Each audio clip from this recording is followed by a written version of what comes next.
दोस्तों, कहते हैं कि समय बहुत बलवान होता है। समय में वह ताकत होती है जो रातों रात राजा को रंत और रंत को राजा बना सकती है। विद्वानों ने भी कहा है कि होनी बहुत बलवान होती है। विधि के विधान को कोई मिटा नहीं पाया। क्या यह बात सच है? क्या यह बात झूठ? चलिए एक पुरानी कहानी के माध्यम से इस बात को समझने का प्रयास करते हैं। दोस्तों, यह कहानी बड़ी ही शिक्षाप्रद, महत्वपूर्ण और ज्ञानवर्धक है। मेरा आपसे निवेदन है कि कहानी के अंत तक हमारे साथ में बने रहना। नमस्कार दोस्तों, पूजा इंस्पायर्ड यूट्यूब चैनल में आपका दिल से स्वागत है।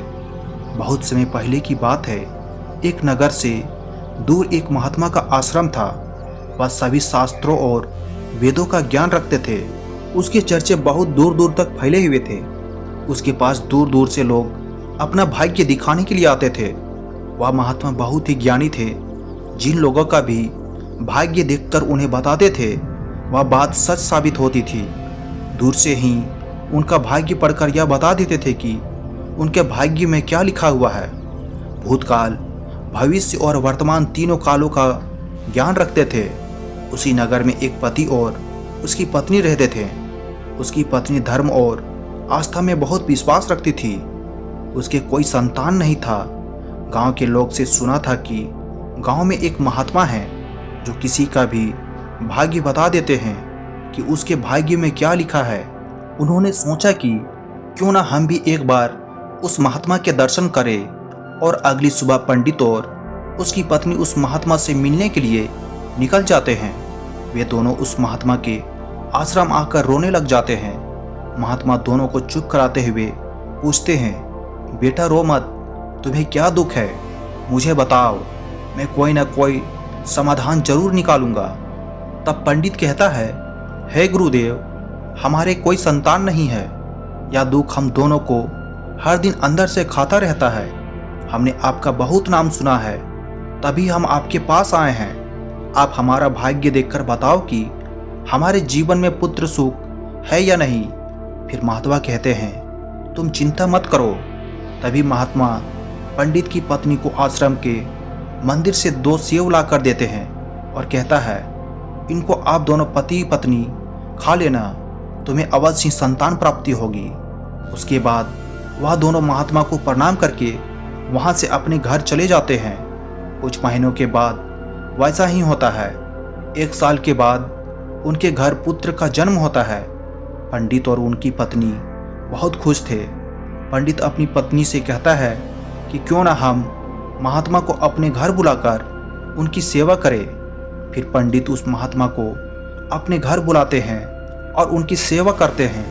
और पंडित अपने बेटे का नामकरण करवाता है और उसके बेटे का नाम अर्जुन रखते हैं। तभी पंडित कहता है, गुरुदेव, आप हमारे बच्चे का भविष्य देखकर बताओ कि हमारा पुत्र जीवन में क्या करेगा। तभी वह महात्मा कहता है, अभी इसको बड़ा होने दो। जब इसकी आयु 8 वर्ष की हो जाए तब इसको मेरे पास लेकर आना, मैं इसका भाग्य अवश्य बता दूंगा। यह बोलकर महात्मा वहां से चले जाते हैं। धीरे धीरे समय गुजर गया। पंडित का बेटा अब 8 वर्ष का हो गया था। एक दिन पंडित अपने बेटे को लेकर उस गुरु के आश्रम में जाते हैं तो वह देखते हैं कि वहां लोगों की भीड़ लगी हुई थी।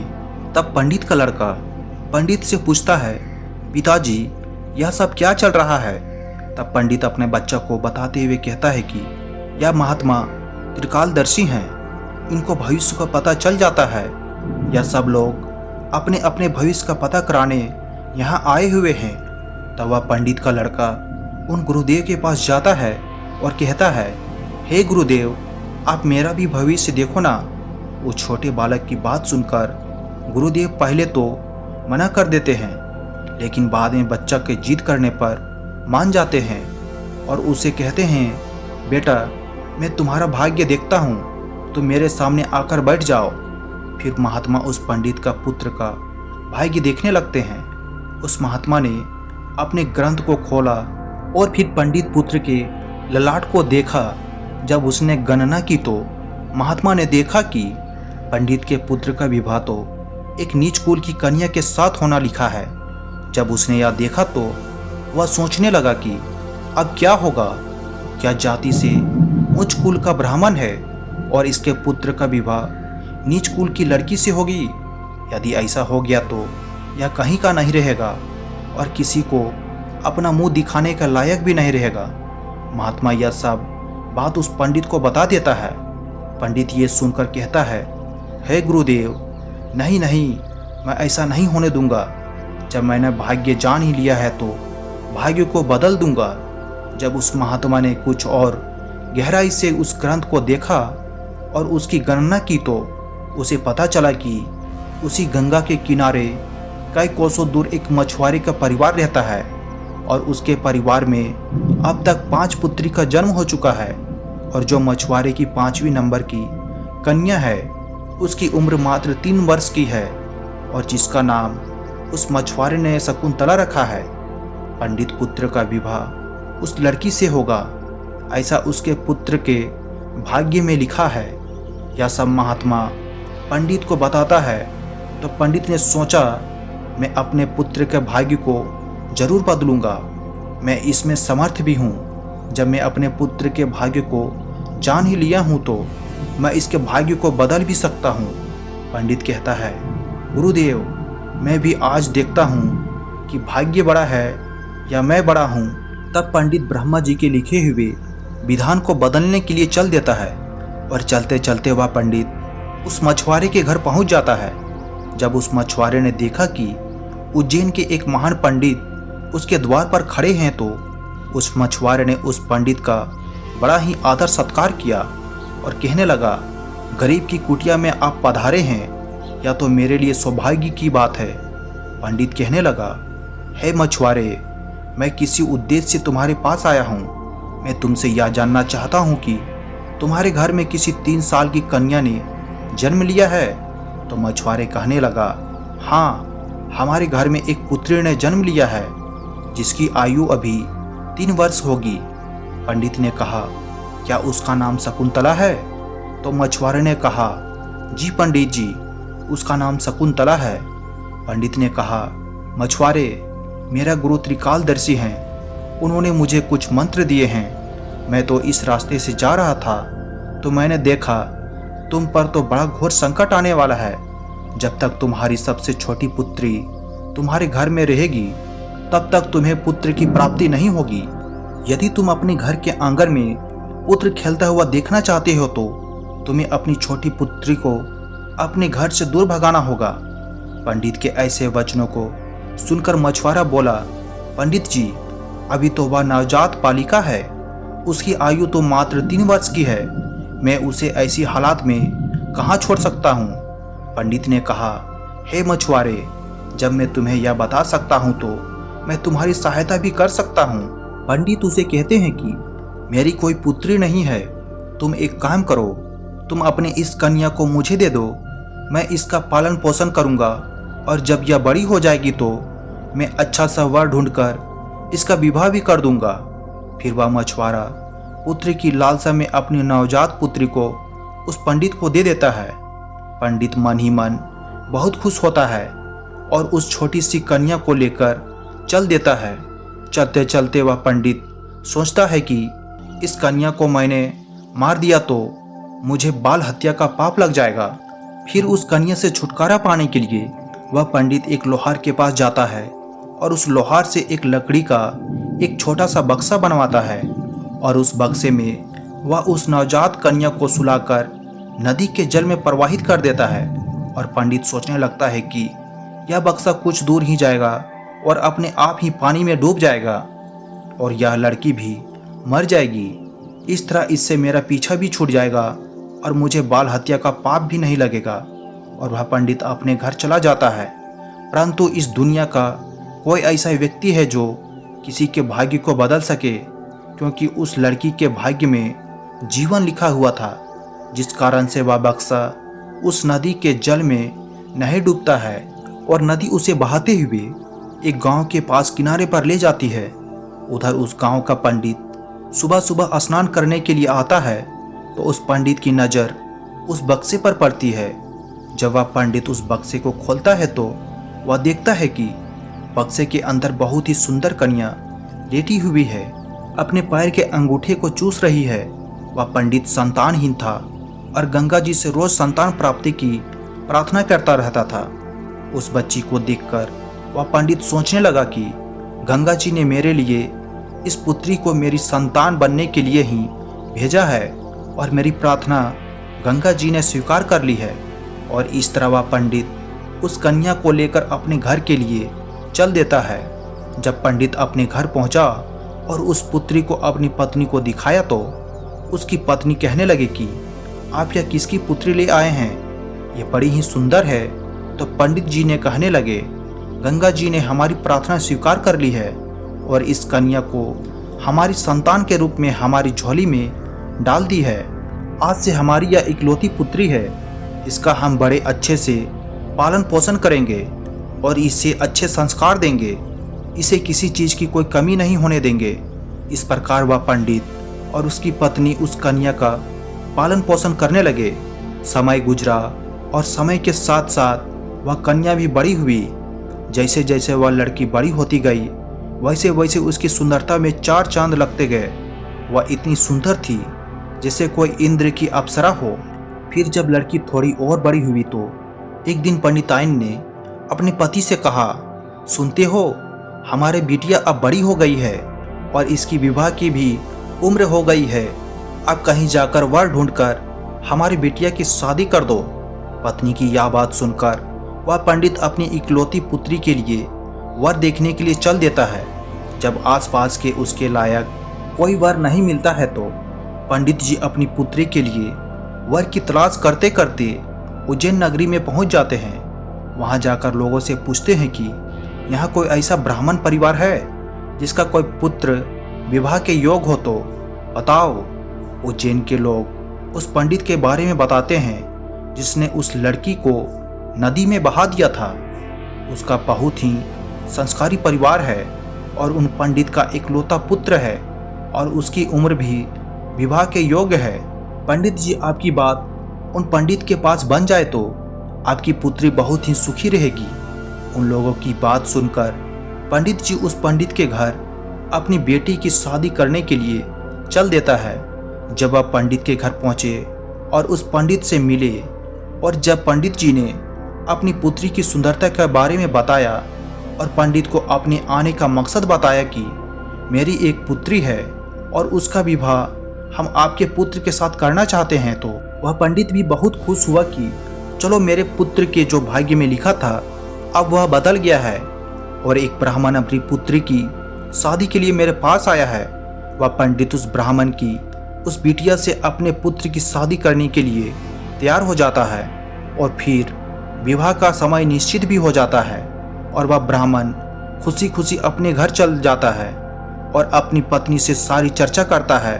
फिर कुछ दिन बाद वह दिन भी आ जाता है जिस दिन पंडित की पुत्री और उस पंडित के पुत्र की शादी होनी होती है। फिर वह पंडित अपने पुत्र की बारात लेकर उस पंडित के गांव की तरफ चल देता है और सोचते जा रहा है कि मैंने अपने पुत्र का भाग्य बदल दिया। जो उस महात्मा ने कहा था मैं उसको भी बदल दूंगा। आज मैं अपने पुत्र का भाग्य बदल दूंगा। लेकिन पंडित को पता नहीं था कि विधाता का लिखा कोई नहीं मिटा सकता, उसे विधाता भी नहीं मिटा सकते।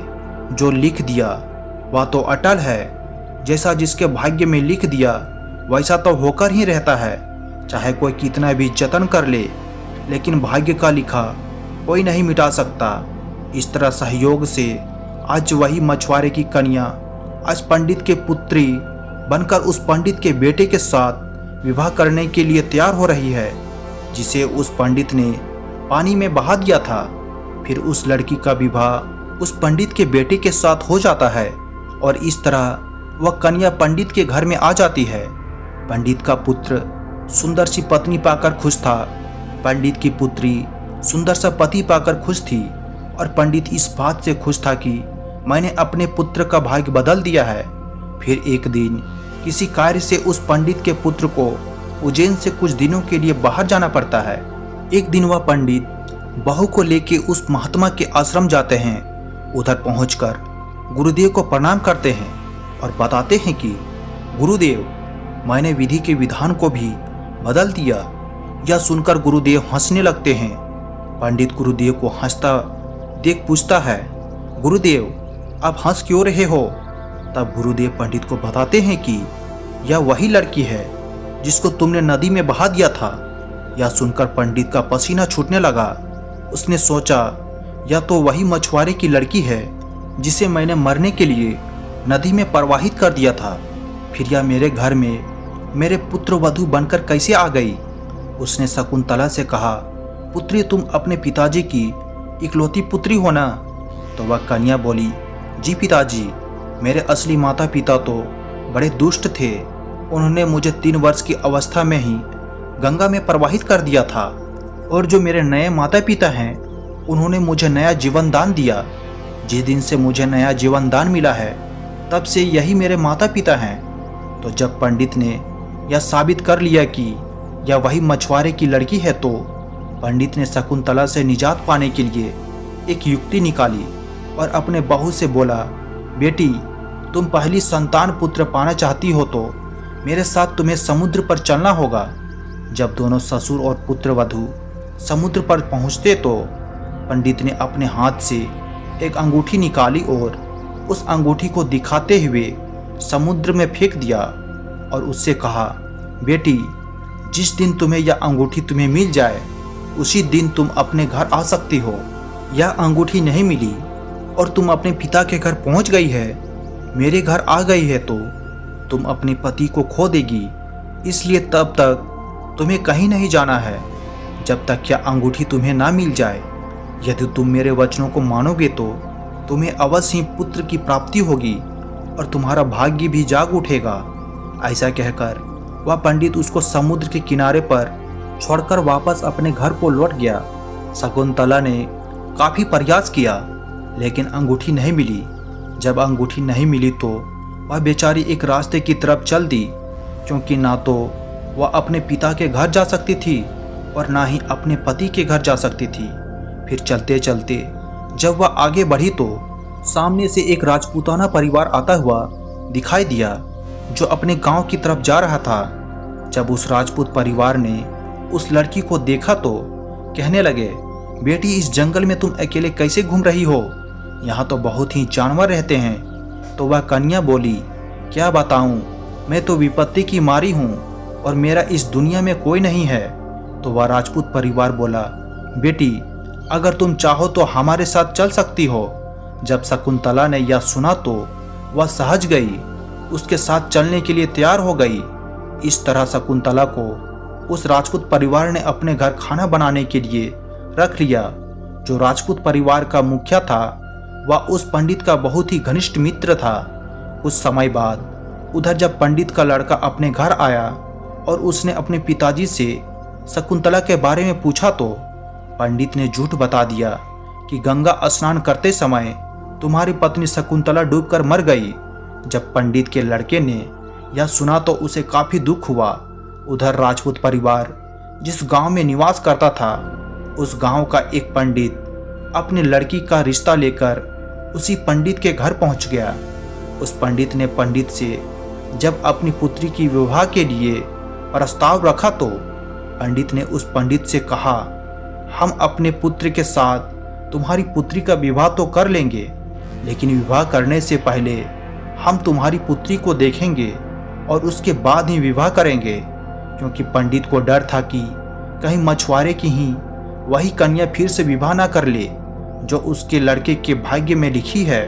वह पंडित उस पंडित की शर्त मानने के लिए तैयार हो गया और अपने गांव को वापस लौट गया। अब पंडित अपने पुत्र के लिए लड़की देखने को उस पंडित के गांव की तरफ चलते हैं। उधर जो अंगूठी उस पंडित ने समुद्र में फेंक दी थी उसे एक मछली निगल गई थी। एक दिन किसी मछुआरे ने समुद्र में जाल फेंका तो उसे वही मछली मिली जो अंगूठी निगल गई थी। उस जाल में वह फंस गई। मछुआरा पकड़ी हुई मछली को बेचने के लिए वहीं पहुंच गया जहां वह राजपूत परिवार रहता था। परिवार के मुखिया को मछली खाना बहुत ही पसंद था, इसलिए उस राजपूत ने उस मछुआरे से उस मछली को खरीद लिया और उस मछली को ले जाकर शकुंतला से कहा, बेटी क्या तुम मेरे लिए मछली पका दोगी? तो शकुंतला बोली, जी पिताजी, मैं मछली तो नहीं खाती हूँ, लेकिन आपके लिए जरूर बना दूंगी। इस प्रकार वह मछली लेकर रसोई में काटने लगी। जब शकुंतला ने उस मछली को काटा तो उसके पेट में से वही अंगूठी निकलकर जमीन पर गिर पड़ी। जब शकुंतला ने उस अंगूठी को देखा तो वह पहचान गई और अंगूठी पाकर बहुत खुश हुई। उधर वह पंडित अपने पुत्र को लेकर पंडित के गांव में पहुंचा और अपने बेटे से कहने लगा, पुत्र, इस गांव में हमारे घनिष्ठ राजपुत्र मित्र रहते हैं। पहले हम उनके पास चलते हैं, उसके बाद हम तुम्हारे लिए लड़की देखने पंडित जी के घर जाएंगे। पंडित के बेटे ने जब अपने पिता के ऐसे वचनों को सुना तो वह बोला, पिताजी, जो आपको अच्छा लगे वैसा ही कीजिए। फिर वह दोनों उस राजपूत के घर पहुंचे। राजपूत ने जब अपने मित्र पंडित को आते हुए देखा तो वह भी बहुत खुश हुआ और उनका पहले की भांति आदर सत्कार किया। आदर सत्कार करके उन्हें अपने पास में बिठाया और उसने शकुंतला को आवाज़ दी, बेटी, हमारे मित्र आए हैं, जरा उनके लिए पानी का इंतजाम करो। जब शकुंतला पानी लेकर आई तो शकुंतला ने पंडित को देखा, पंडित ने शकुंतला को देखा। फिर जब पंडित के लड़के ने शकुंतला को देखा तो वह कहने लगा, पिताजी, आपने मुझसे झूठ क्यों बोला कि शकुंतला मर गई? मेरी पत्नी तो जिंदा है, आप जानते हैं, और यह जानते हुए भी आपने मेरा विवाह किसी अन्य लड़की से करने की कैसी सोची? तो वह पंडित दुखी मन से कहता है, पुत्र, मैं भटक गया था। मैं विधाता के लिखे भाग्य को बदलने के प्रयास में इतना नीच कर्म कर बैठा कि कुछ पूछो ही मत। फिर उसने पूरी कहानी सभी को सुनाई और कहने लगा, मुझे अपने ऊपर कुछ ज़्यादा ही घमंड हो गया था, जो विधाता के लिखे को मिटाने चला था। मैंने लाख कोशिश की, लेकिन हुआ वही जो तेरे भाग्य में लिखा था। यह कहकर उसने अपने बेटे की बहू से माफ़ी मांगी और आदर सत्कार से उसे घर लेकर गए। दोस्तों, विधि के विधान को कोई बदल नहीं सकता, जो लिखा होता है वह ज़रूर होता है। तो दोस्तों, आपको आज की वीडियो पसंद आई होगी तो इस वीडियो को उस इंसान को शेयर करें जिससे यह कहानी सुनने की ज़रूरत है, और चैनल को सब्सक्राइब करें। तो चलिए फिर मिलते हैं अगले दिन नई कहानी के साथ। तब तक के लिए धन्यवाद।